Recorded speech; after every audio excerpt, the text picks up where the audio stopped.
Oi. That's it for the Bears.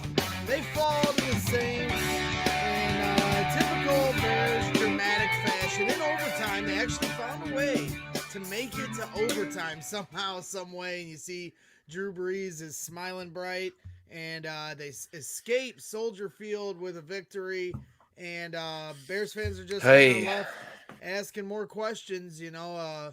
I wouldn't say Nick Foles necessarily played terrible once the game was completely all said and done, but at certain points in the game, you had a large majority of Bears fans ready to bring Mitch back in. Even you, Jake, tweeted, "I'm ready."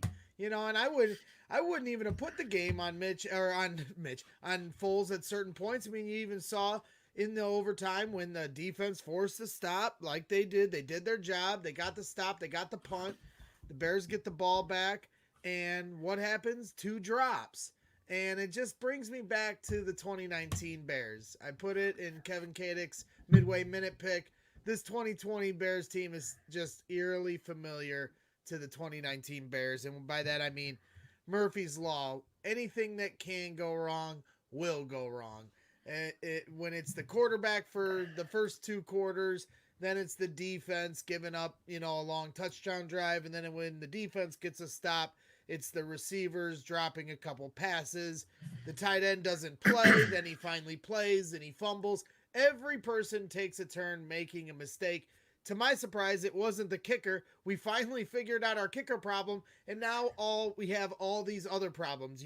It's like that cartoon where you plug one hole and then water comes shooting out the next hole, and you just keep plugging. They've got too many flaws. At the end of the day, you can only overcome so many flaws. Last year, I'd hear, if you had a good quarterback, you can overcome those little flaws. You mentioned today, look at the Bengals. They were able to put a 30 burger with offensive line missing.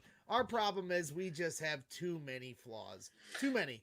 And the Bears just can't seem to overcome it, and it's coming home to roost. They got lucky in the first few games, and got some wins and built up their record, but you can't expect that every week. And this week it would have taken another miracle, and we fell just short, unfortunately. Yeah, and I was a little Foles, played okay, but there was plenty of times when I'm just screaming at the TV, just throw the football away. I mean, there was some sacks that, him coming in was supposed to be kind of, him being more cerebral, more intelligent to kind of make some of these calls that maybe Mitch is always trying to make a play. That was one thing that people would get all over him about and not just throw the ball away or do something like that. Well, Foles did that today too. And Foles had a lot of really, dick arm throws, excuse my language, a few times, that are just like, come on, man. And then of all people, Charles Leno is saying, hey, Foles, watch the play clock. He's not aware of what's going on. Nagy's not getting calls in at the same time. I mean, it was just one of those things that then you had, of course, the fight. The huge fight. Just completely stupid. Javon Wims trying to stand up for Anthony Miller, I guess. I mean, some people were pulling tape from it's the same corner that was calling Tariq Cohen short last year in the Bears-Saints game. But it's still a jackass thing to do. If you want to punch him in the face, do it after the game. 1,000%. It's almost a cuttable offense to do it. I might cut his ass over something like that. Whatever it was a tie game. Your season is in the balance. You're playing a team that is going to fight for that spot you need in the playoffs, and you're more interested in doing right. I get you want to stand up for your guy, but wrong place, wrong time, and he still didn't get it after the whistle. You almost saw Allen Robinson trying to say something to him. He came up to him. They weren't even involved in the play together. He came up to him to punch him in the face. And it's like, dude, do you understand where we're at in this game right now that you're going to give us 15-yard penalty? And that's the scary part. And that's a detriment on Matt Nagy not having control of his football team. It's the exact same thing that started to spill over into last year's team. The difference was the last year's team was already falling apart at this point. This team is 5-2. They had a chance to be 6-2. They're in overtime with the ball and a couple fortuitous plays, and you never know, they're kicking a field goal to win this game by hook or by crook. It's a game of inches, and now you fall to 5-3, and it feels so much differently. If they had won 6-2, we would still probably feel not great about this game. But right now you're worried this team's not even going to make the playoffs. You've got Tennessee coming up next week, and And I'm look at what the actually Vikings just did. They're a yeah good team. They have a good offense. And the yeah they're Bears, I said something earlier today. I said, is the Bears offense better than the Jets? I'm not certain about it because they're so piss poor. I don't even know what to say. I mean, if Matt Nagy didn't inherit such a really good defense, he came here to run an offensive system in the mold of the Chiefs. If he didn't inherit such a good defense and have Vic Fangio running the defense for him, would we think of Matt Nagy as Adam Gase right now? I don't know, but he's not doing what he came here to do. And earlier, what was it, Thursday?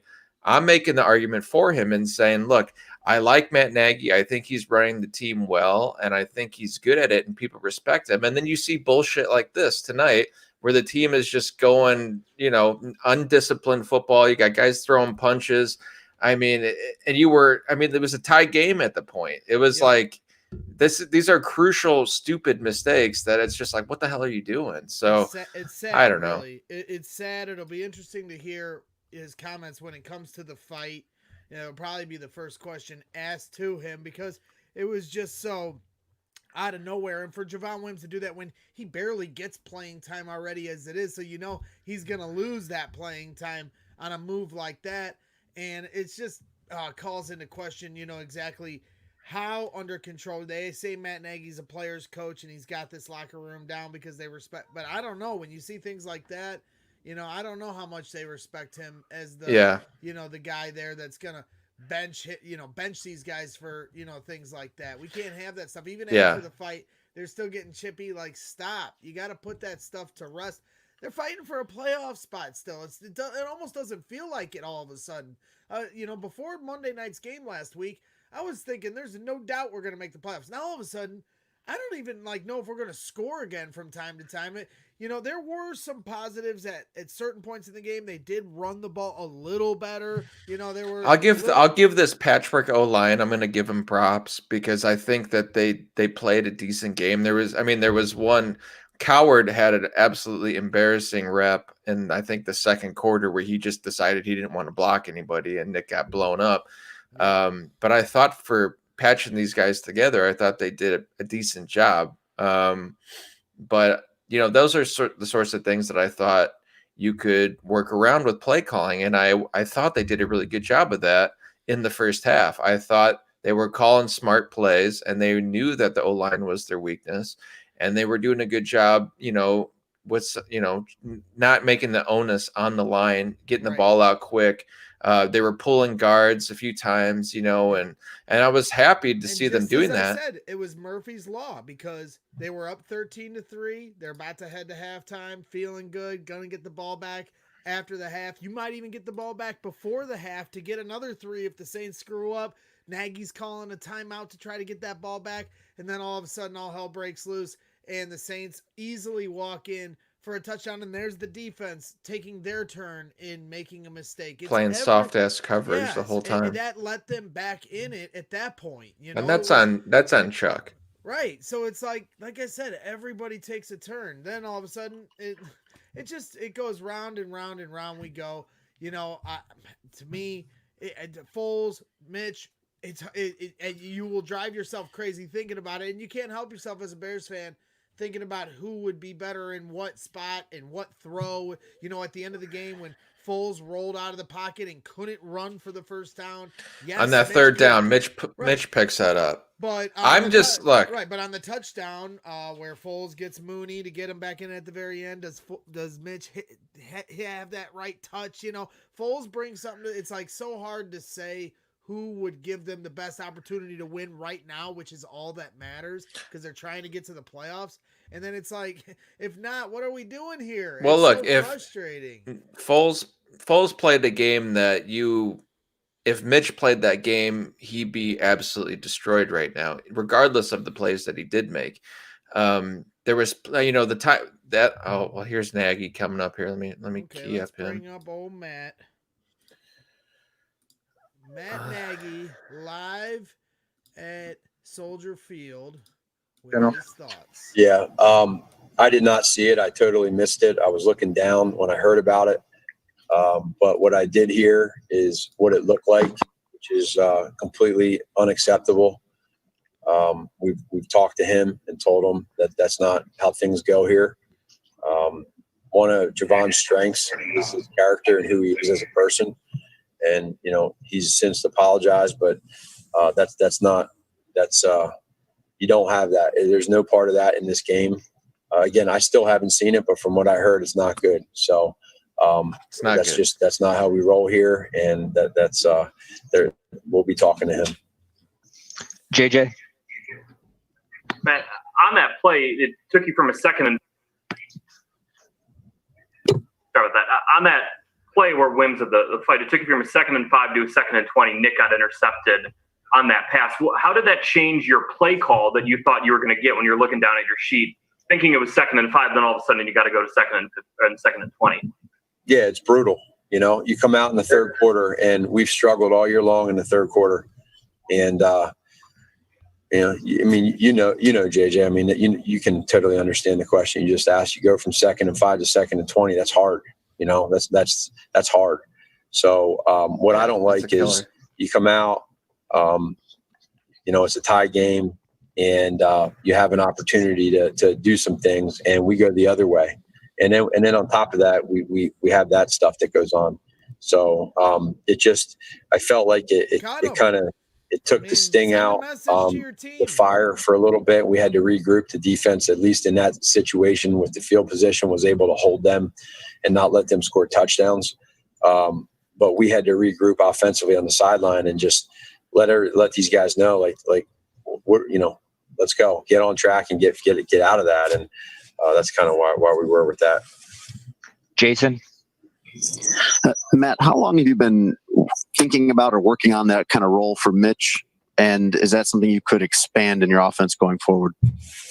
Yeah, we could. Mitch, a lot of credit to Mitch. He's done a really good job in his role that he's in right now. And it's a weapon for us to be able to use his legs and then obviously be able to throw the ball as well. So that's something that we're looking at, and every game could be a little bit different, but it's something that teams have to prepare for. Would have been interesting to bring Mitch in on Adam that third Hoke. down and overtime.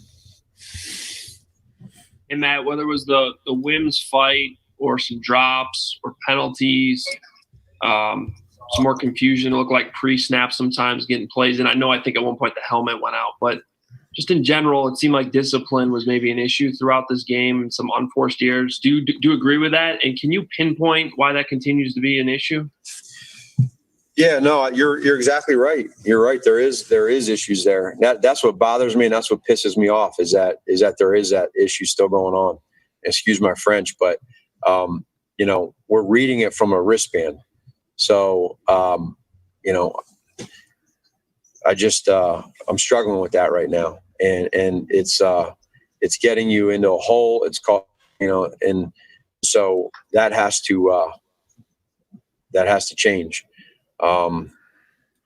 Yeah, you're right. I mean, I can't sit here and say anything other than what you just said. When you have somebody throwing punches, when you have the things that are going on right now with us in the offense and just trying to get things going, guys are fighting, they're sticking together. But then you have that happen. It takes away everything that you work hard to get to and fight for. And what bothers me is we got a lot of good guys that are doing things the right way, and then it takes it away.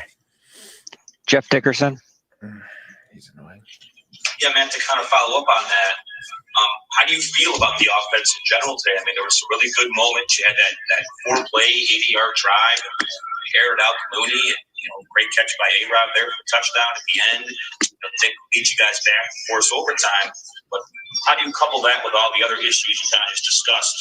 That stuff that seems like is kind of maybe holding you back sometimes offensively. Sure. Yeah, I think when you look at the run game, and I thought it felt better today. It did feel better, and that team's pretty good against the run. It did feel better in the run game, so I was happy in that aspect. And we were able to have. I think we had a couple double-digit drives with plays, 13 play drive, a couple other ones. And so the rhythm of being able to get into rhythm was good. Where that's hard. And then again, the start of that third quarter, I don't like, and it's been a theme. So trust me, we're looking at it. We've done different things in how to adjust that, and it's weird that it just keeps happening. So on Tuesday he'll be just happy as a clam. You're right. It's I did feel better about a lot of stuff, but none of that matters because you want to win. It is on Matt. There's so Kevin much Fishbane. So much I feel like they're not calling him out for right now. Like when you guys got situationally, the ball he was back just in the bad third quarter, tonight. I think it was your third drive. You had the 3rd and 3. David came up short, and then Nick tried to call draw him off sides. For you as a head coach, what's going through your mind at that point? Your third possession, you talked about the struggles. I mean, how kind of much did you just want to stay out there, just try to sustain a drive at that point? Yeah, I mean, I knew we weren't going to go for it there on 4th down. We're just like Sean did to us at the end, trying to get us to jump off sides and try to steal a free first down, and that's what we were doing. We tried to pop a run on that 3rd and 2, 3rd and 3, just to steal a first down, which we did a couple times today on 3rd down, and that can keep a defense honest with some of the things they do, and you can hit some. We didn't hit that one, and so unfortunately it made it into that 4th and 1, 4th and 2. And your field position wasn't real good, and then also that wind at that point in time was kind of kicking in our face. So it just that one hurt a little bit. Stacey Dales. Coach, you appear to be very emotional. None of us can understand what it's like to be in your position. What kind of emotions are you feeling right now going through this process? To give us a perspective of how difficult this is in a pandemic against a really good team. Oh, come on, and you're, Stacey. Fighting for your life, so to speak. Fighting. This is I would say cutesy questions here. The frustration comes just because I want it so bad for these guys. I want it for the city. I want it for our organization, and I care a lot about all of that I just said. And it's emotional at the end of a game when you fight like this and you're playing against a good football team and a Hall of Fame quarterback and they're a good football team. So to lose like that on a last second field goal in overtime, there's positives that you take out of it. But again, it's always better to coach off the wins than it is the losses. When we reflect at where we're at right now, I know no one's happy and we're not happy. But what we got to do is, fortunately for us, any way you look at it, we ended up winning these 5 games early on. And so now we got to figure out, okay, are we going to start going against each other, or are we going to stick together and fight through this thing? And I know what we'll do. It's just, it takes time. And then anytime you lose 2 games in a row, that part hurts too. We don't want that. We don't like that. But we got to rely on the leaders right now. In times like this, this is times, in my opinion, when the leaders of your team, they step up and they say, all right, enough's enough. It's go time. And that's where we're at right now. Thank you. Yep. Pat Finley. Thank you. Matt, you guys have leaned on your defense all year. When it gets to overtime and they allow 2 fairly substantial drives, what did you make of their performance and the ability to get home, or the inability to get home to Breeze when rushing the passer? Yeah, there's a few plays here or there that I know that they'll want back, but we feed off of our defense. That's just, let's face the facts. That's who we are. That's who this team is. We feed off of how our defense does, and I'll never question or get on those guys in regards to what I think they're doing or not doing. I'm proud of them. I think they play hard, and again, they're going against a really good offense today and a great quarterback. So. I'm going to rely on them, continue to keep listening to what their suggestions are and where they're at. They're going to keep fighting. Chuck and the coaches are going to do the same thing. And then we as a unit collectively, all 3 phases can only follow, and just keep, but I'm proud of them. And I know they're going to want to always play better, but we got to just keep plugging along. A couple more for Coach. Jason Leisure. Matt, offensively, I look at this and it seems like one of your better games. It seems like progress possibly. Is your frustration the fact that you see those flashes and there's a disparity between what the offense could be and what it consistently is? Yeah, I think you're right. That's what it is. And it's hard. It's hard for me to try to figure that thing out. It's hard because we're all trying. And, we had Try harder. We talked about just cutting it loose and just having fun and not playing tight and doing that. And there was a lot of times in that game I felt where we were doing that. And again, I'm just going to continue to go back. I'm really, really bothered by that third quarter incident. That bothers me. I'm being completely honest with you guys. It bothers me. And so, how about your play calling on first and second down in the red zone? But I am proud of the guys that played hard. I'm proud of the guys that were selfless and tried to do everything they could to help us win. Adam Hogue. That's as mean as he can get. And Matt, understanding that you had a few guys out on the offensive line, how do you, I guess, judge what Nick is doing?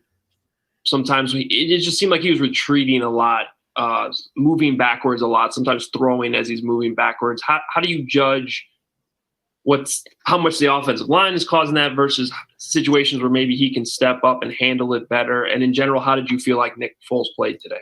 Sure. Yeah, it's hard for those tackles if you do keep back on. And I'm not saying, because it's, again, like in my shoes when I'm out there calling plays and doing different things, I can't see all the exact details of that until I watch the tape. And I know Nick is trying his damnedest to be able to push up in the pocket and do different things. But that is a big part of this, and he'll be hard on himself on when he's doing it and not doing it, and where his eyes are at when the ball's coming out, what the accuracy is of the throws, his decision making, etc. And then when the throws are being made, are we making catches? Are we protecting? It all needs to be in unity. And right now, there's just a little bit of that off, which is a reflection of how we're going right now on offense. There was a couple drives in there, and that one where, let's face it, he made an unbelievable throw on that deep post to Mooney and followed it right back up with a great throw and a trust to A-Rob, and A-Rob made a spectacular catch. That felt good for us. We needed that, and that's what you want to kind of feed off of. And A-Rob is not going to sign. Now we can get going. Now we can play ball. Happening. That's us. That's who we know we can be. All of us together. And so, is it going to be perfect? No, guys. Look at the Saints. There's you look at what they did offensively, and there's times where they weren't perfect and things weren't great, but they won the game and they did enough when they had to. So we got guys that they want it, and when you want it, you just keep plugging away. And I know it's hard, but trust me, we want it for everybody. We want it for you guys. We want it for us. We want to win. We want to win. We want to win. And we're not going to stop until we do, getting better at fixing everything. Last one for Coach Dan Wiederer. Matt, how significant was the wind on the field today? And then late in the first half, you guys had a chance to go up 17-3 and stalled out inside the red zone. Anything about the end of that series that sticks out to you when you think about it now? The win, number one, was at times it was kind of swirling. At one point in time, I thought it was going left to right. And then literally 30 seconds later, I said to the coaches, I think it's now going right to left. So it was kind of back and forth. But I didn't think it affected the throws as much as I thought maybe going into today that it would. And then that series there, like you said, to be able to go up 17-3 instead 13-3. Again, we feel like, in the red zone, that's where we have players that can be, I think I recall Foles making a horrible throw on that one. That one there. And then again, at the end of the half, knowing that we're getting the ball to start the third, and we gave up that touchdown there to make it, we were doing a great job on D the whole time, and then they just kind of chunked away on a big two. Thanks, Coach. That was big. Yes, the one he's referring Nagy, who loses. The one he's referring to at the end of the first half when they get only 3 and not 7, and it goes 13-3 instead of 17-3. Foles did stare down, a guy that wasn't even in the end zone when Jimmy Graham had a one-on-one. Yeah, he didn't even toss up an opportunity for him. And who knows if anyone else is open? You'd have to go wait and see for an all-22 for that kind of look. But bottom line is, the quarterback has to be able to make a play there. And Mitch used to get buried for this, and now there's I think more people are willing to give Foles the benefit of the doubt because of his resume and things of that nature, and that's fine. To an extent, I'm not either, but it's tough because you go through these games and I'm the same way with you, Jake. So I didn't even mind that you honestly tweeted your thought out, because it's a fair thought. People that want to pretend like Trubisky not coming in is something they should consider. It's obvious. Nagy even put him in the game tonight. They're asking about expanding his playbook. It's a mess right now, and only the Bears can find a way to be 5-1 and then just become such a mess in 2 weeks. It's just Matt. 6 days time. We've gone from 5-1 to 5-3, and my head's spinning because I don't know where this team is going, and I'm one of those all or nothing type of fans. I either want to make the playoffs and we all rejoice and get to overcome all the haters and the doubters of last year, or I don't want them to make the playoffs at all and everyone gets fired. One or the other. That's what I want. Well, yeah, So, you don't want them. We can't have another play into mediocrity and then just roll the same people back in next year, because that is the worst possible situation for this team, because they desperately need to solve the quarterback situation. They desperately need to figure out, what they're going to do on the O-line, and they need stuff, basically. I have to wonder what George McCaskey is thinking right now, because I know how big of a fan he is of Matt's and of Ryan Pace's, but probably more so Matt's right now. Pace might be in the doghouse in the back of his head a little bit because of the Mitch Mahomes thing that he has to wear every day. I'm sure when George watches the commercials and thinks we could have had him, there's no doubt he thinks about that.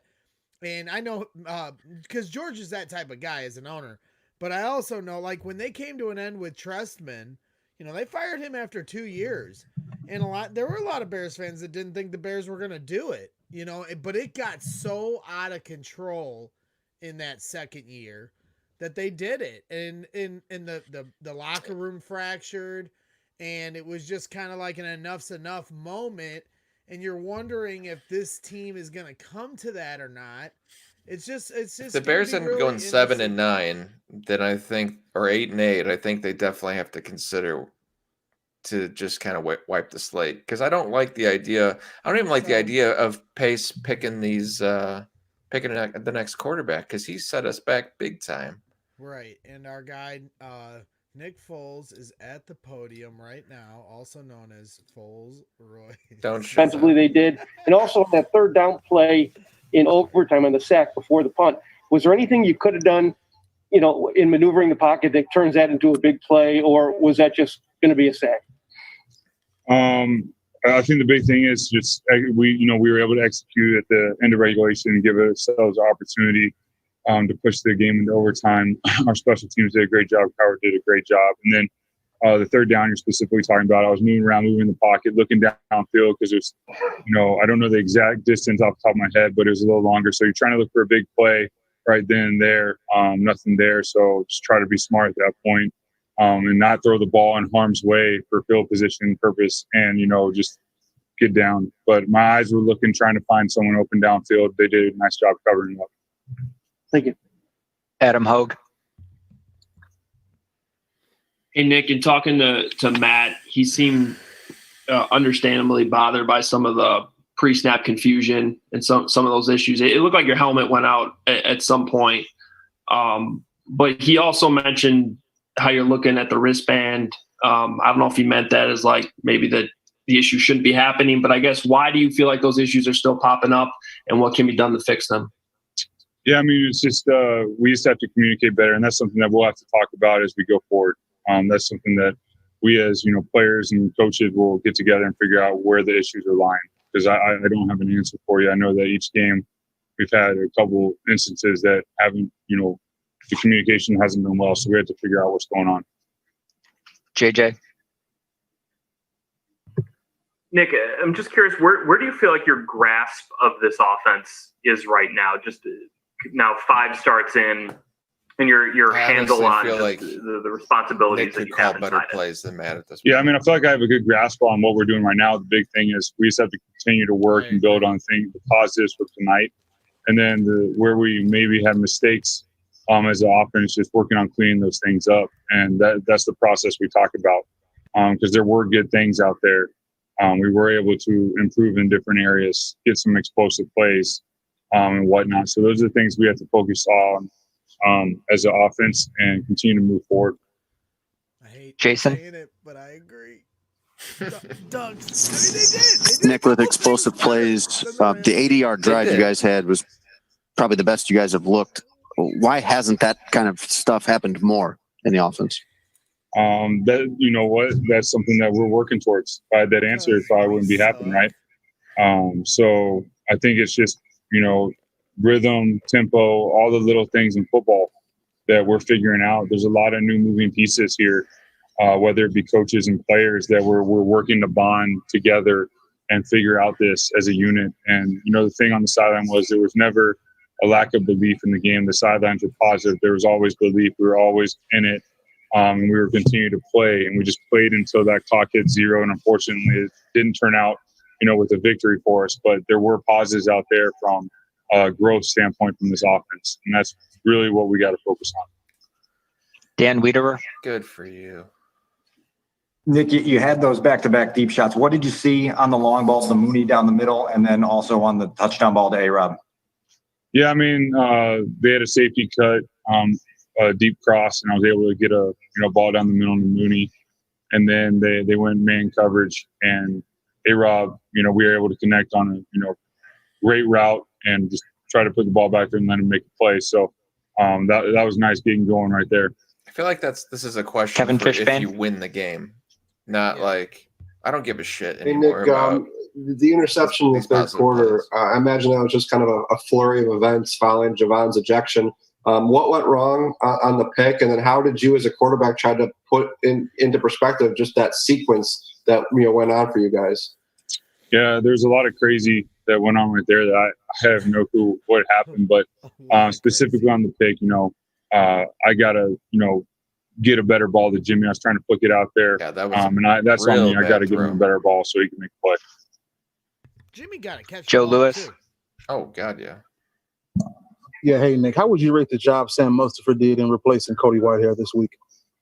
Yeah, obviously, Cody's working hard to get healthy, but we're so excited to get him back. But Sam really did a great job stepping up. He's a Nick doesn't even want to really wear a great Bears young hat. He's player, wearing a mustard really hat. smart, great mentality. No I thought he brand. did a really nice job tonight. Brad Biggs. Hey Nick, did Javon Wims address the team afterward? And if so, what did he say to you guys? I'm gonna keep that in house. You know what? I don't have a comment on that question. Just being honest. Couple more for Nick. Jason. So, Nick, big picture here. Do you look at today as step forward, step backward for the offense? What was this? You know what? It's a step along this journey. That's an NFL season. It's obviously you want to win, but we didn't win today. So I look at it as it's another step along this journey of building this team and building this culture of what we want to be, coaches and players. Sometimes it's tough, and this is a tough one to lose. But at the end of the day, I believe the people in this organization are going to approach this the right way, in a positive way, and move forward. Because there were good things tonight, and we were very close. Yes, we lost, and that is unfortunate. But I think the only way to be in this situation is positive and learn and be there and believe. Because when you do those things, amazing things happen. And you look back at moments like this where we lost some tough ones, and you say, you know what? In those moments, that's where we built this culture. So that's what I'm looking at. That's how I'm looking at it, is believing that we're building something. We've done some good things this year. We haven't made it easy for ourselves, but I do believe this is a really great locker room and a special locker room. And, we're bonding and we're going, and you can do something with that. So I'm excited what the future holds for this team. Dan? Is it over yet? Nick, late in the first half, you guys had the chance to go 17-3. and stalled out a little bit in the red zone. Do you remember the final parts of that sequence, and how frustrating was it to not be able to punch that in at the end of the half there to really put your grasp on the game? So you're sorry, it sort of blanked out for a little bit. You're talking about the end of the half, putting it in. Yeah, you guys had the chance to go up 17-3. We're down there in the red zone, and then kind of just stalled out there. Just wondered your thoughts on that sequence. Yeah. Anytime you're in the red zone, we gotta do a better job of coming away with touchdowns. So that's something that we need to look at, as an offense and figure out, in those situations, you go up 17-3, that's tough, but 13-3, I mean, that's only 10 points. So, but that's a great question, coming away with a touchdown that and getting the ball coming into the second half, because that's a huge scenario and that can really help put a team away. So I think in moments like that, we really got to be able to execute in the red zone. Red zone football is really important, and we got to get better at it. Last one, Adam Hogue.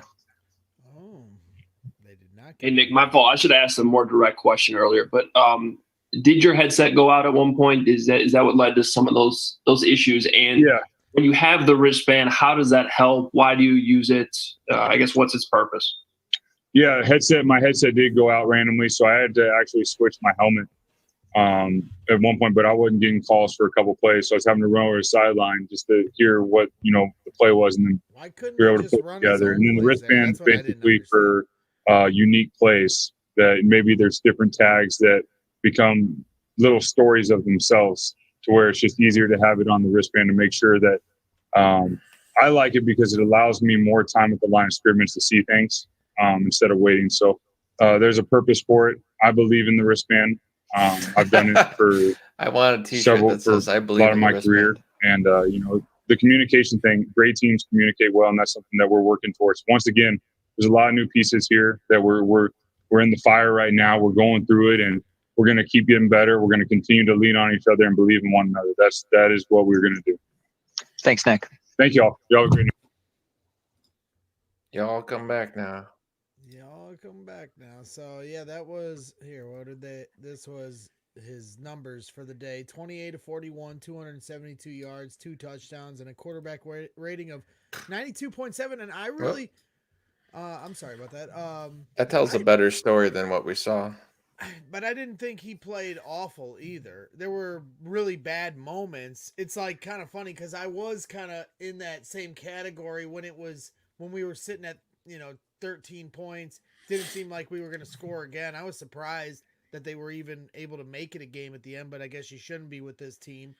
But there was, as soon as the Bears got into the red zone, when they finally scored that touchdown to go up to 20 points, as soon as they got in the red zone, Matt called a run on 1st and 2nd down, which was ridiculously stupid, I thought. And then when he gets on the 1 yard line, they get bailed out with that call. He runs on 1st down. I agree on that call. It gets stuffed. They go back to the 2 yard line. He calls a run again, which I thought this is a great situation. Play action pass to one of your tight ends or somebody, free up a receiver. He runs the ball again, gets blown up. They got bailed out with that pass to Mooney for that touchdown. Otherwise, he would have been killed for those play calls in that drive because it was atrocious. And it's just really frustrating with Matt Nagy that I think he's in year 5 now, maybe, of calling plays in his NFL career. He's in year 3 and of being the Bears head coach, of calling plays, and he still doesn't seem to understand situational play calling. Once he gets out of his scripted plays, which don't always seem to work in their favor either, but tonight the scripted plays seemed to go pretty well, and they did a good job, and they were moving the ball, and they weren't just running on 1st down, and they were getting creative, and it was working. Yep. But then situationally, he just doesn't seem to be on top of it like he needs to be, and he ends up getting out coached week in and week out. You see Sean Payton, who's obviously a fantastic head coach and play caller, and the Rams head coach, whose name is blanking on me right now, but you see these guys being out coached terribly, and it's just like, I don't know when he's going to get it, and I don't know if he's capable of getting it, and it's really frustrating. I don't know if Baralissimo is still hanging out, but I think he'd agree with that. It's kind of it's just really frustrating not to see him progressing as a head coach as much as you'd like to see these other guys progressing, because in the end, it doesn't really matter who the quarterback is at this point. If this is the sort of effort you're getting out of your play caller. And because Mitch doesn't run what Matt's system is. The whole point of bringing Foles in is because he knows what Matt Nagy's system is. So we're finding out more about who Matt Nagy is as a play caller, I guess, with Foles than we would have with Mitch, because he would have had to switch it up with Mitch. Well, I'm not sure Matt understands what his system is either, because in 2018 you had a really scaled down version of your offense, and Mitch was running it well, and you were dialing up all this creative stuff, and you were getting, Santa's sleigh and all this, getting, Akeem Hicks involved too, on defense. Yeah, sure, but I mean, like, it seemed like he was running an offense that, had some success, knowing that he always wanted to open up his playbook more and get into it. Now that he's doing that, he's having less success than he was way back when it was more simplified. So I don't know what his offense is. I wish someone would ask, what is your identity? What do you want to do offensively? Like, what is it? Like, maybe that's a stupid question to ask, but I don't understand what his offense is. Threes. That's sure, everybody does, That's what but he said. I want more sevens, not threes, and they're not getting it. You could argue their offense has gotten worse since Nick Foles has gotten in, and I'm willing to be patient because they were 5-1 and they're trying to make the playoffs, and I want to give Foles a fair shake just as much as I gave Mitch 3 years of a fair shake. But the bottom line is whoever's best to win games is whoever's best to win games. Now, they may never make the switch, especially if they're going to meander in this mediocrity like they are. That's what the frustrating part of them almost winning. I almost would have rather them fall, lose 23-3 today so we could like get more clarity, because it's like this in-between stuff. Either because you can see when they hold the blocks, when they hit Darnell Mooney, when he hit Allen Robinson, when they hold the blocks, Nick Foles can be a good quarterback. They had certain plays where they ran the ball well, but for the most part, it's just too inconsistent, and it's probably going to be like this the rest of the year. So, we probably shouldn't, week to week beat our heads against the wall about this, because this is just who they are. And now I'm just kind of thinking about how this is going to go moving forward, as I said before, because I'm just a big picture guy. Tell me how it's going to end. That's all I want to know about.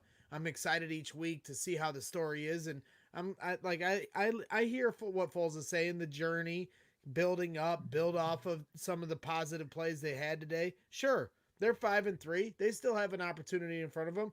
Next week, they probably will get smashed in Tennessee, as Brandon suggests in the chat.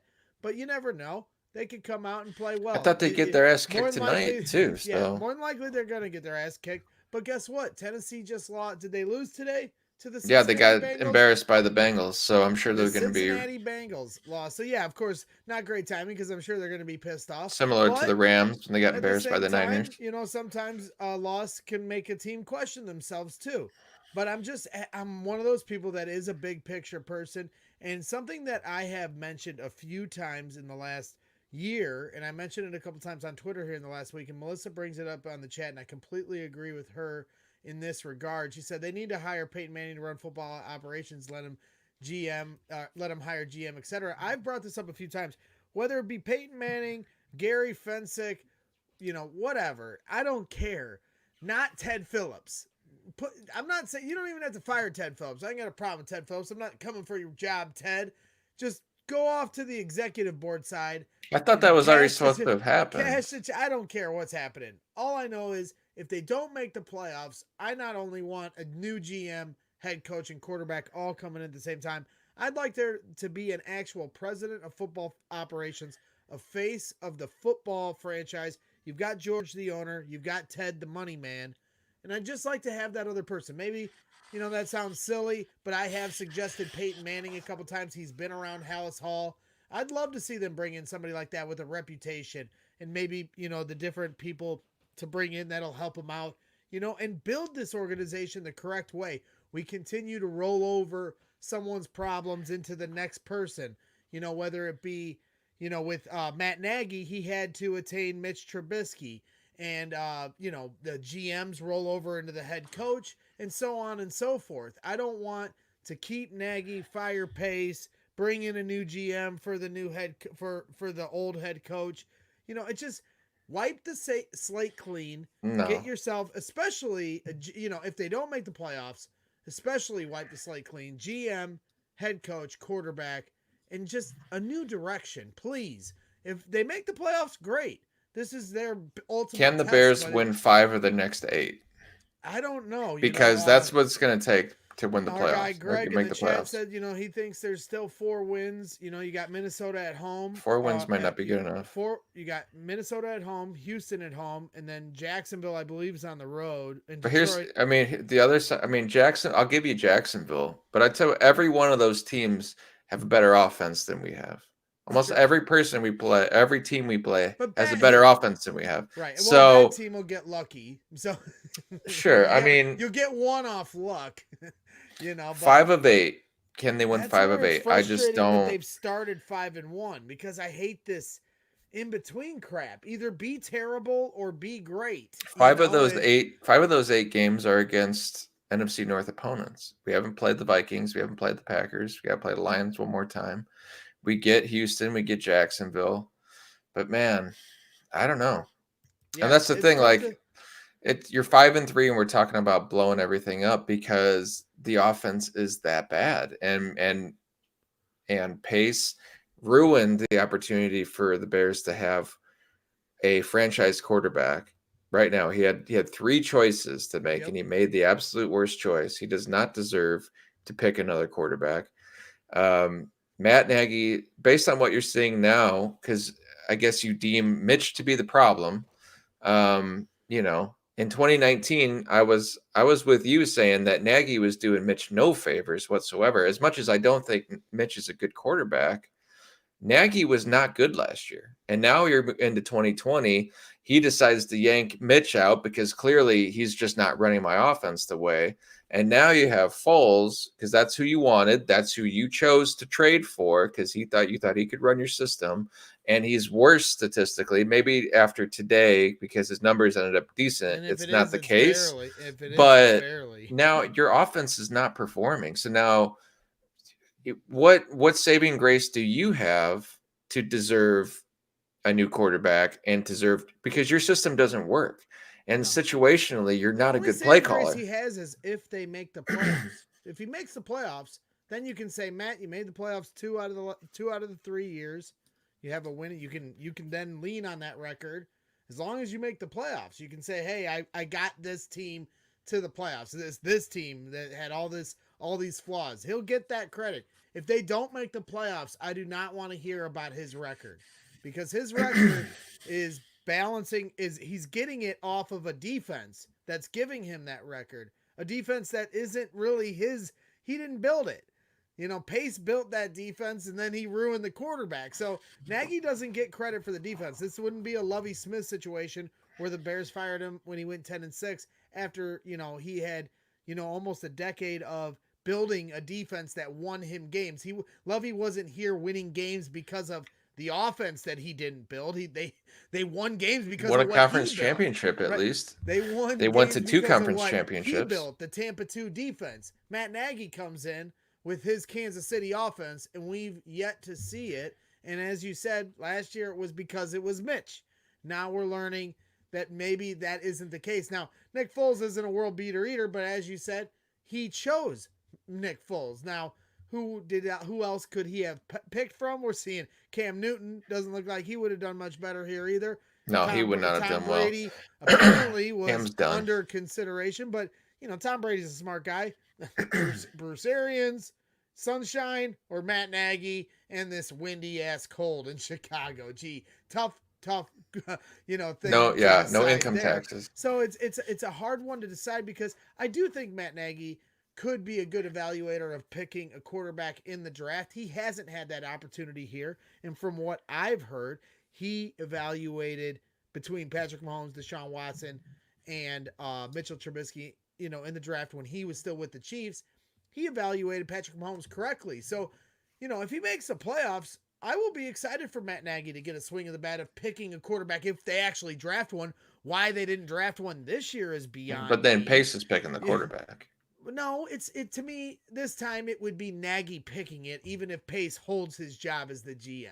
If they draft a quarterback, yes, Pace will be in the room, and I'm sure they will talk about it, but ultimately it will be Nagy's guy. Now, that's if they make the playoffs, in my opinion. If they don't make the playoffs, get them all out of here. It's much But cleaner that's way. fair. But then that's also if they make the playoffs, and then they're probably picking what, like 20th, 21st, 22nd, because they're probably Quarterbacks can be had anywhere. It doesn't picking top 5 isn't a guarantee. You can get a sure. I quarterback know, at but you top don't. 5. You can get a quarterback at 20. You can get a quarterback in the 3rd round. Dak Prescott, Russell Wilson. There's examples at the top of the draft. There's examples in the middle of the draft. I'm not expecting you to hit one in the 6th or 7th round, but you can get one. If you're a quarterback evaluator, you should be able to find the quarterback you need in the 1st, 2nd, or 3rd round at some point in your tenure as a GM. I'm not saying every year they're available.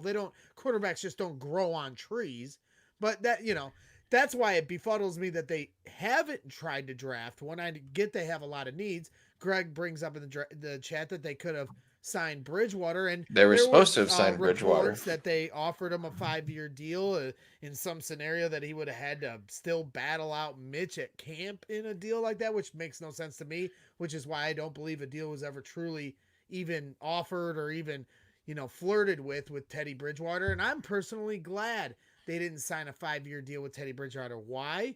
Because it's cleaner this way. Had they signed Teddy Bridgewater a 5-year deal, and we're in this situation we're in right now where the team is garbage and Matt Nagy's about to lose his job, but we still have a quarterback with a 5-year deal, we'd then be rolling I don't know. the quarterback into I don't the know next though. I don't know if I agree with coach's- that in a way What do you because mean? because you still have this stacked defense, and if you're declaring that your team is garbage, and you had a guy like Bridgewater, you could have made a couple of moves knowing that you have Bridgewater next year, short up the O line, make sure you extend Allen Robinson, still had your stud defense, and went for it again. Now you have a offense that is garbage. O-line's garbage. You have no quarterback. Allen Robinson is not going to want to be here more than likely. And then you still have Khalil Mack on the other side that's getting a major contract. Right. And then you're trying to bring up a young quarterback at the same time. And it's just like, that's not a great recipe either. That's the price of playing poker as a GM. And you have to know when it's time to push your chips in. And the problem is some GMs don't have that latitude. They'll get fired. You have to decide, and we're not there yet. They're 5-3. But yeah, there has to come a point where you have to be like, should I trade Allen Robinson for a 1st-round pick if somebody wants it? Should I trade Khalil Mack for a 1st-round pick if somebody wants? Well, here's the thing about that. Questions at 5-3. You ask those questions about a team trying to reshape their organization, and unfortunately, at 5-3, you can't even consider those. You want these guys to work and make the playoffs. The problem is I don't see it now. I'm like worried that it's actually going to happen. I don't see it happening now at this point, and it's to me. I don't know, to push back a little bit on the Bridgewater thing. He's been okay this year, and that's that.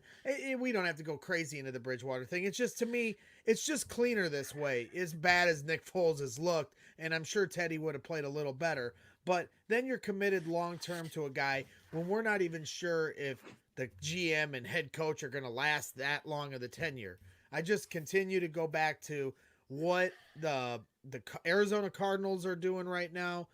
That's the kind of model I'd like the Bears to follow if they can.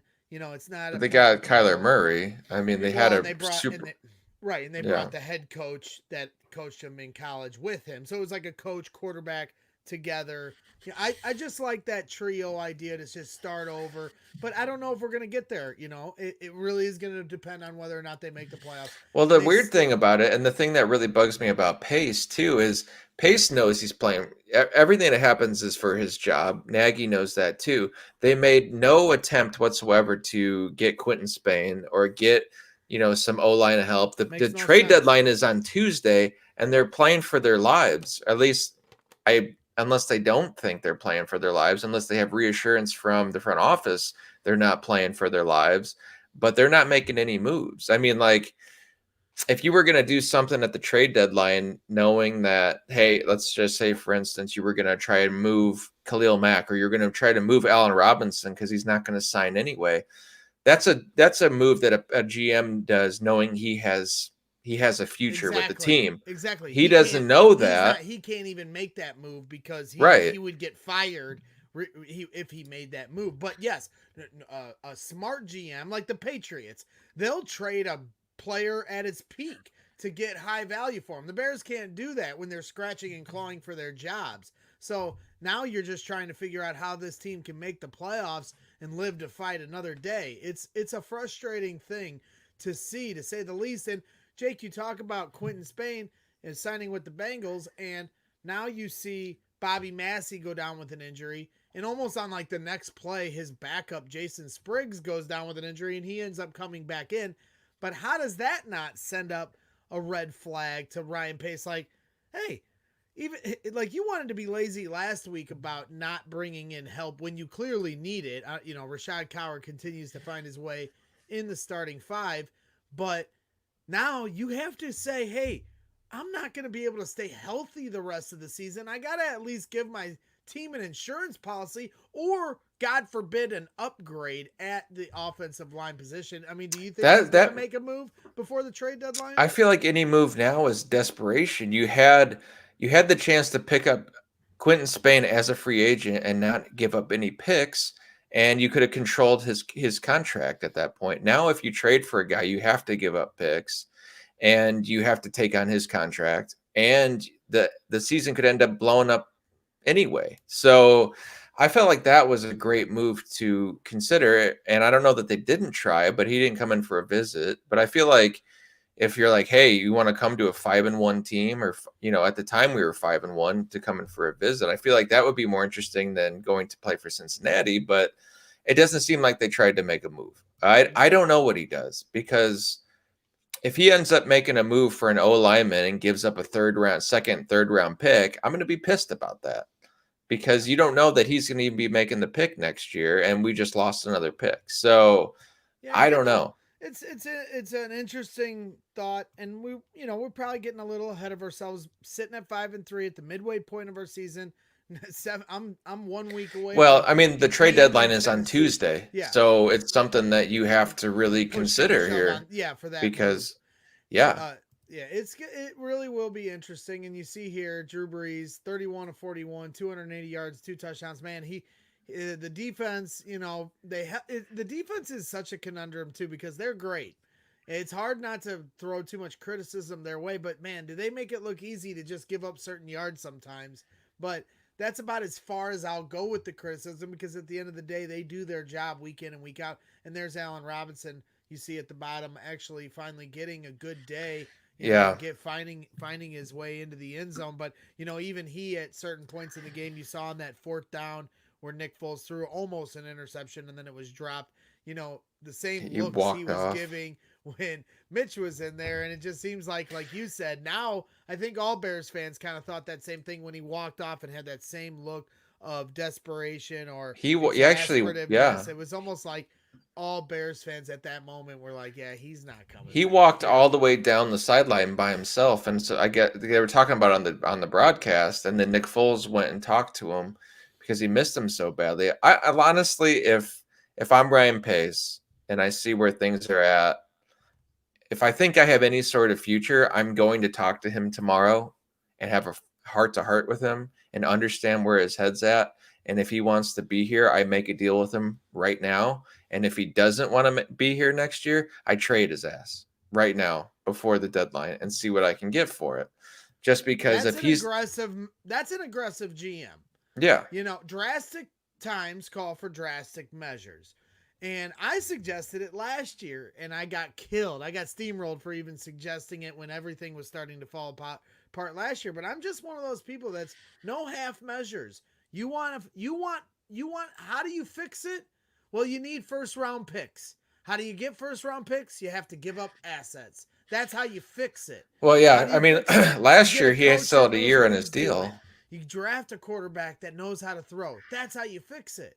And the other way you fix it is you just scratch and claw and you hope you get lucky. That's been the Bears' way for decades. And you can find teams have won Super Bowls that way, but it's you get one blip every 20 years. Now, you want to do it the right way, you got to get assets. How do you get assets? You got to trade guys. Now, we're not suggesting that here, but unfortunately, the Bears have found themselves in a conundrum because they started 5-1 off the, lucky, bounces that they had go their way, fortuitous games to give them that 5-1 record. If not, a suggestion of Allen Robinson for, value wouldn't be that crazy of a suggestion. Now, would a team be offering? You got to have a partner to make a deal like that. We're playing fantasy football trade machine here. Yeah, I don't think he you gets. never I don't know. think he gets a first round pick, but I think maybe you get a He's second. worth it in our eyes, but it's, now what you want as a Bears fan is them to make the playoffs, them to turn it around. And I hope that they can build off this, but their schedule does not get any easier here going forward. And here in 7 days, we're going to be in Tennessee for the Titans game. I'm actually going to be at the game, my first game for Brags in the stands. I'm really excited for it. I'm not as excited as I once was to go to the Nissan Stadium, but it is going to be my only game of 2020. They only let 10,000 fans in, as you see how they kind of spread them out there below, and it will be interesting to see if the Bears can find a way to win a football game down there. And you never know; it's a week-to-week league. The Bengals beat the Titans this week, so anything can happen. I'm not giving up on the season at all, or Nick Foles. I just want whatever's best for the Bears. So there were points in the game where I'm like, all right, they're getting it going. They're mixing it up. They brought Mitch in. They're throwing deep to Darnell Mooney. They actually created a pocket. Those are the things they need to play winning football.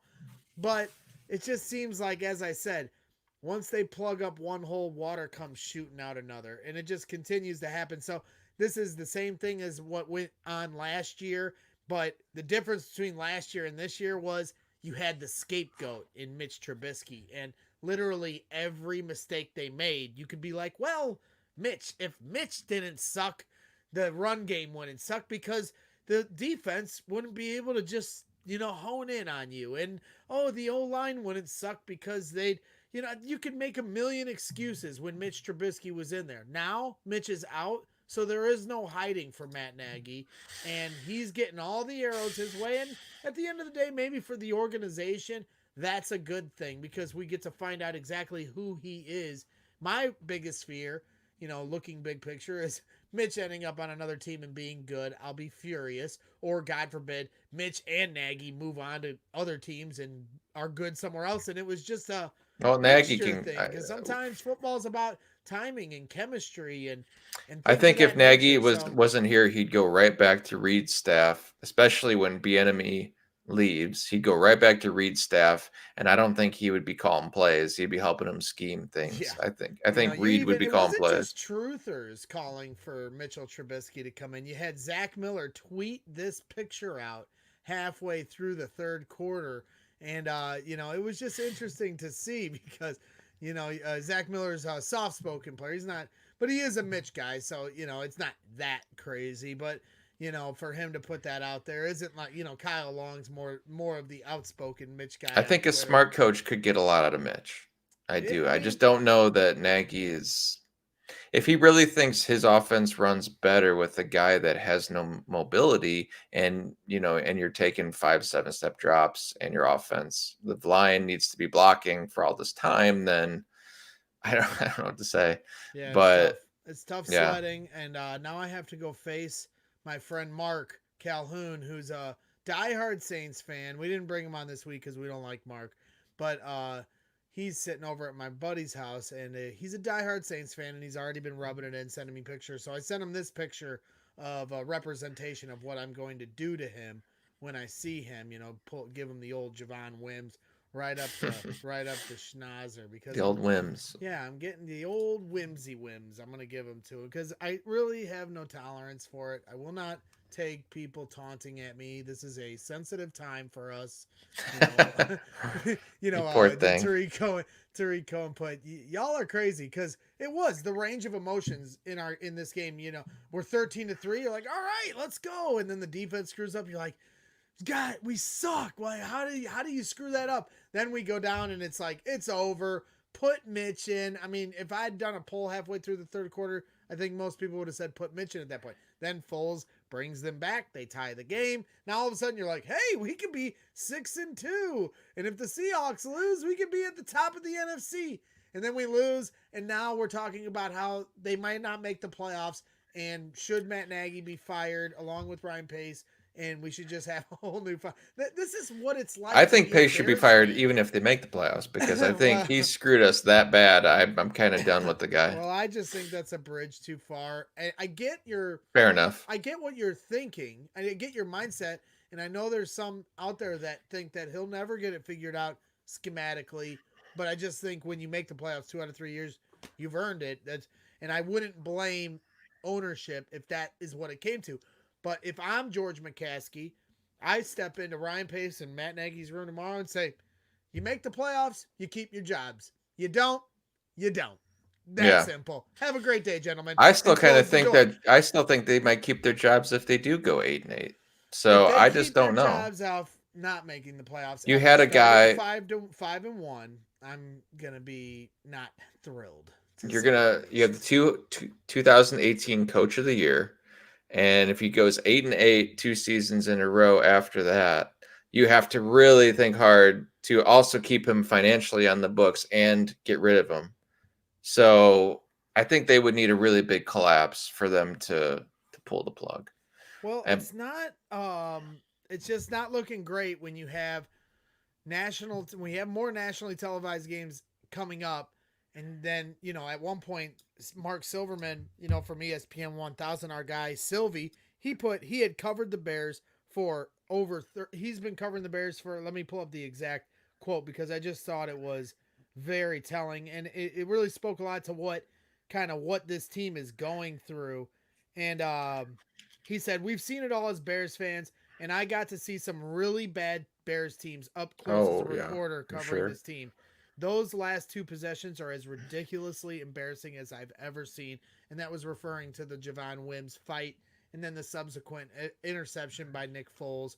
And I think prior to that was the timeouts and the delay. It's just like, it's one thing after another. And, that is a representation of your head coach every single time. Everyone wanted to pin it on the quarterback last year. This has never been a quarterback issue. To me, it's a head coaching offensive line issue. I feel bad for him. The guys up front are great. You see at the one point when Rashard Coward and Charles Leno, they pull a very simple stunt as some analysts on Twitter call it, and both guys miss their dude completely. I get football is a hard sport, but when other teams are getting it done, they make it look so difficult. The Bears make everything offensively look like so difficult. For Rashad Coward, and Matt Nagy doesn't pick, Pace is the one that brings the players in. But you know what? At the end of the day, other teams get it done. This is why they get paid the big bucks. This is all you can do. They're 5-3, so they still have an opportunity. But for Bears fans, that only makes it more frustrating because we just want clarity. Either be great or be terrible.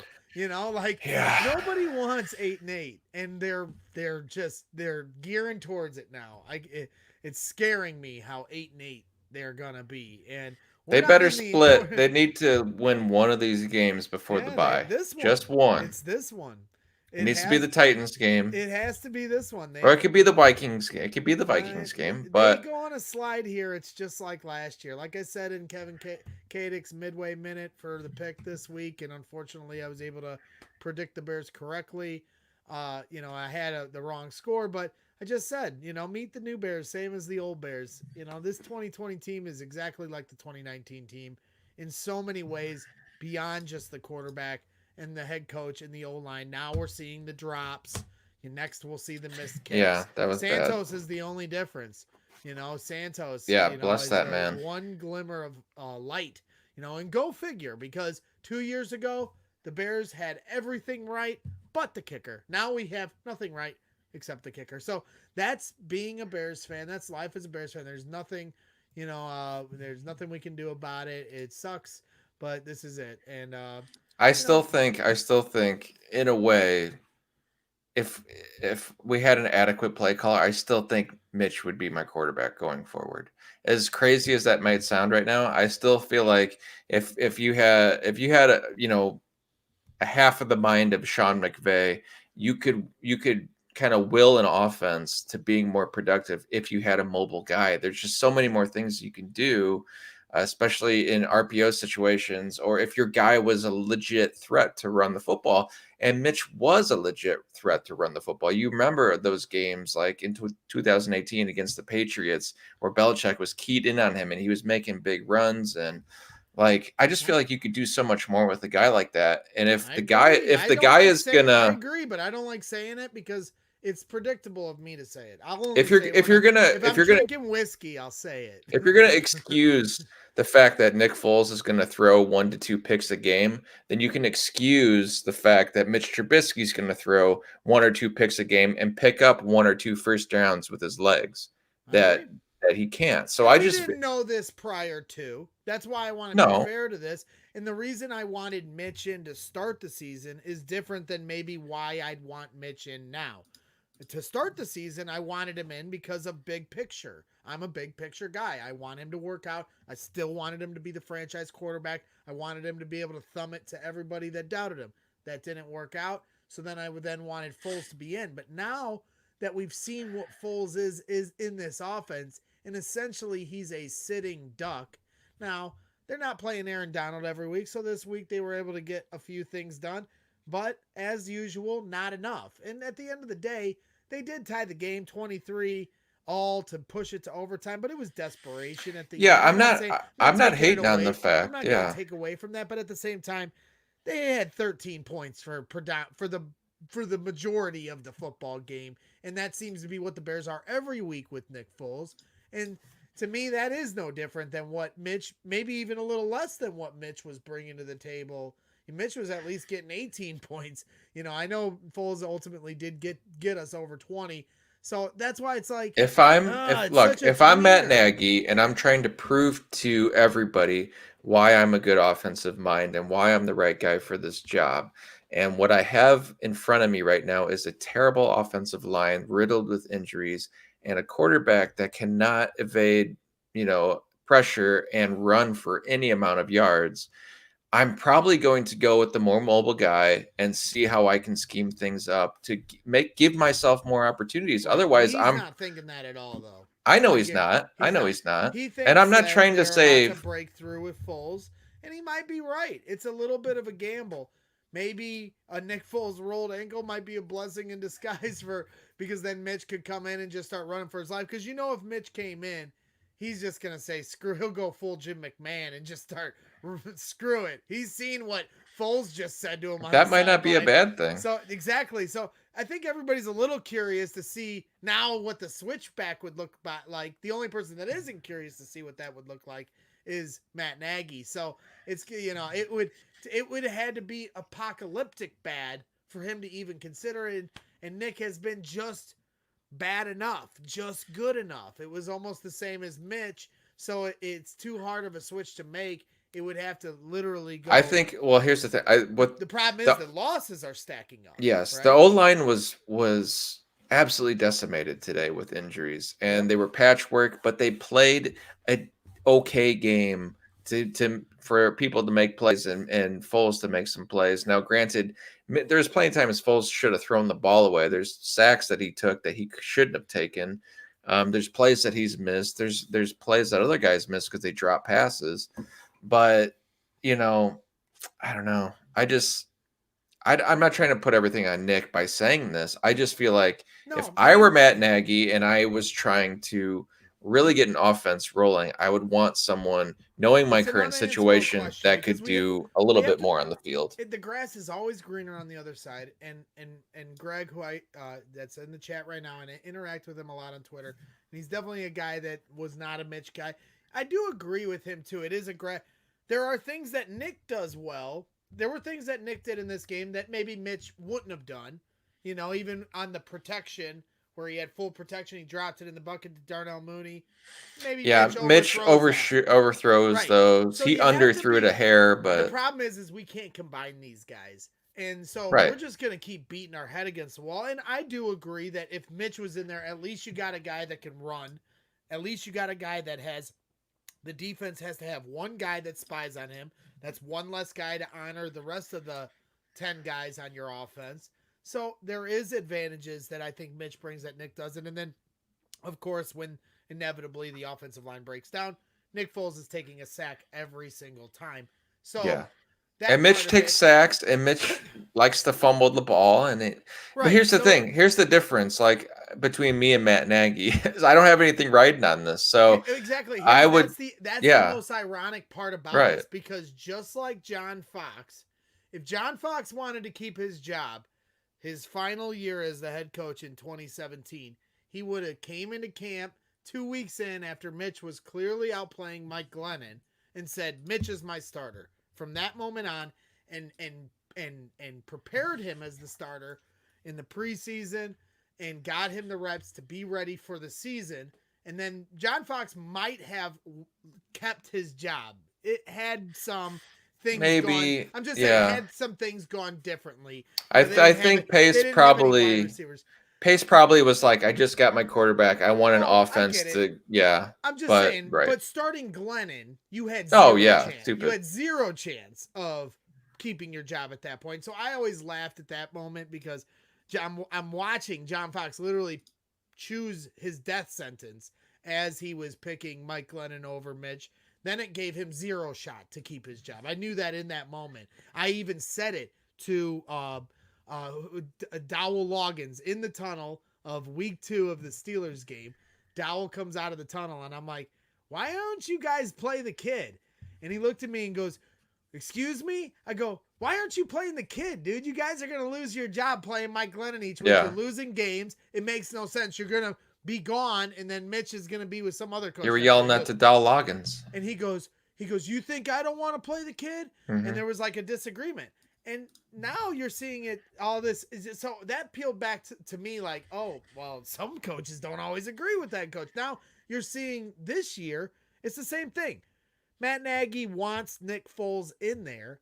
The ironic thing is, and we may not have had this clarity, like I said before, but now that we know that Nick Foles can't sit behind this O-line and complete passes like he wants, now we know that if Mitch was in, Nagy would have a better chance of keeping his job. Now, if he keeps Foles in, he might just end up, live by the sword, die by the sword. I guess that's what Nagy And maybe wants to do. Foles wins It's his wins more offense. would win more games, maybe. We don't but know. We don't yeah, know. we don't know. We can't play both seasons in a vacuum with both quarterbacks. I'm At the end fine of the with whoever's the quarterback. I'll just say that right now. I'm just saying from my perspective, if I'm a play caller, I can be more creative with a guy like Mitch than I can be with a guy like Foles when my O-line is terrible. So that's all I'm saying. Yep. I'm not saying Hey, that Foles, and that Mitch drinking comes the in and wins this game tonight. No, absolutely, I'm not saying that. Last I'm week, just I drank a half a fifth of whiskey, and that was the exact thought I had in our post-game show as soon as the Bears wrapped up on Monday Night Football against the Rams. And it doesn't take much of a drunk idiot to see that. That's exactly what this team needs. The problem is Matt's not going to do it. So we all just got to hope against hope that Nick Foles and this offense can get going a little bit. I think they might. They have I'm not gonna. Yeah, cushion to work with. So I think the Titans might beat their ass next week, but I think Minnesota. I think they can play well against the North. The North But I knows hate each saying other. it 'cause These I'm the conference fanboy. games are always good. I hate saying it because I'm the fanboy, and we can about wrap this baby up. But I Yeah. hate saying this because I'm the fanboy, but I just feel like this season's about to go in the tank. I hate saying it, but we'll have to wait and see. I'm gonna root like hell. I'm gonna drive all the way down I-65 to go see him play. I'm driving 7 hours next weekend to go see him play. But to me, it's like, man, no half measures. Either make the playoffs or don't. And I really hope that the precipice for them keeping their jobs or that line is making the playoffs or not. But we'll have to see. Well, they're going to have a pretty extensive injury can't report coming up this week. They do have the trade deadline on Tuesday, so that is going to be a big tell. If they do nothing at the trade deadline, then this is their squad. They're rolling with it. So we'll see. That's pretty much what is to be expected, unless I don't want him to make Massey, any if sort Bobby of Massey's crazy out for an moves. extended period of time, maybe they will make a move because of just for depth's sake. You would almost have to because I just hope they don't give up any they sort of big picks They because I didn't want to wouldn't be put happy in with Alex it. Bars right away because he was the backup center to Mustafer. Then they had to when Spriggs came out. So, they're kind of doing a little bit of a juggling act. So you would think that they'd try to bring in some help, but who's available? Because some of these guys are already gone. The chances of them trading for an Alex Mack. Well, that's why are Spain was slim. such an interesting. He was just literally released from his team, so you were going to be in control of what his contract was, and you didn't have to give anything up for him.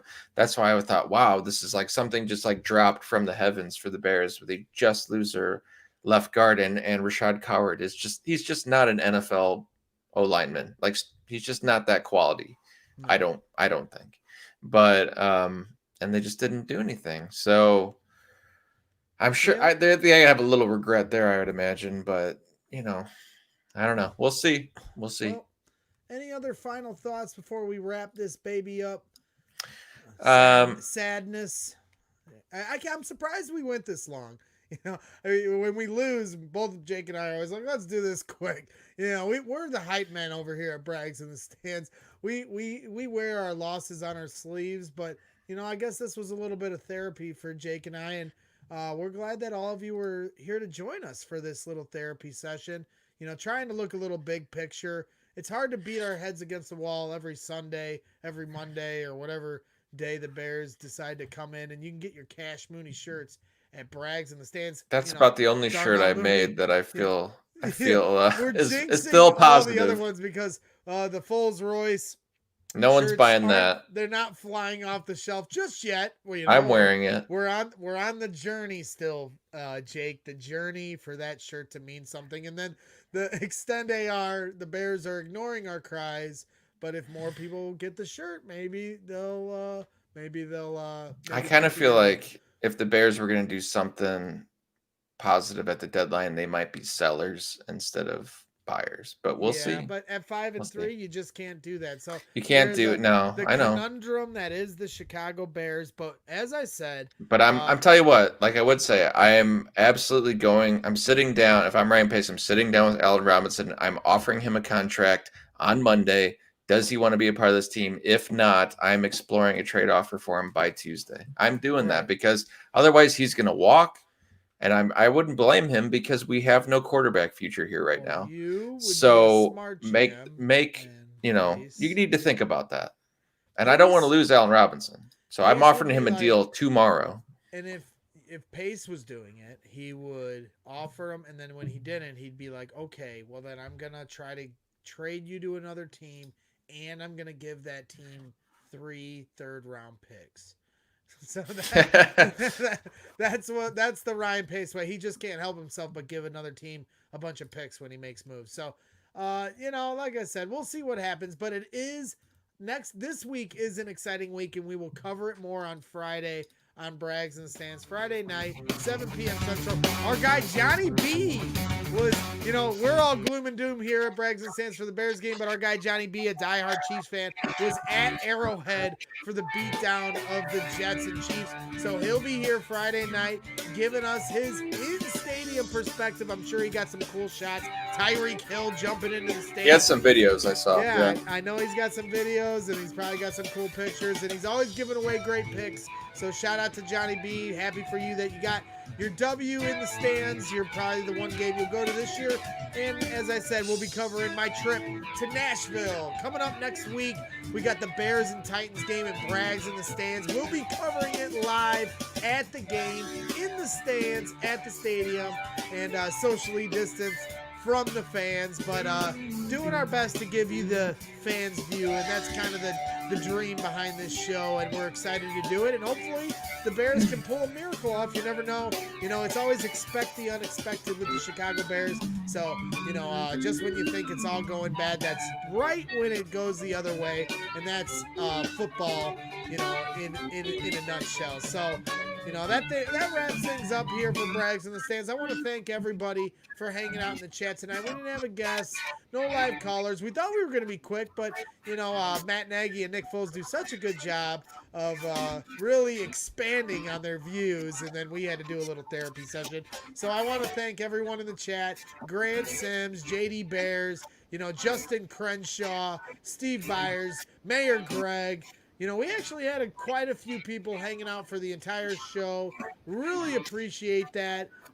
Really humbled by that, and it makes the show much better. So, always welcome. Make sure you tune in Friday night, 7 p.m. Central. We'll have some more fun guests and try to break down a potential Bears win.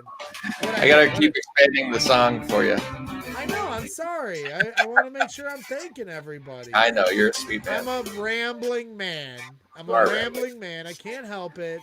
I'm at a loss for words because of our Chicago Bears. But again, have a great weekend. Enjoy Sunday Night Football. I'm trying to get a fantasy football win. Let's see how far. I'm not replaying it. It's over. You're not replaying it. All right. Have a good night, ladies and gentlemen. Thanks again for everything. And thank you, Jake, for putting up with my shit. Thank you, Craig. I love you. Bears suck.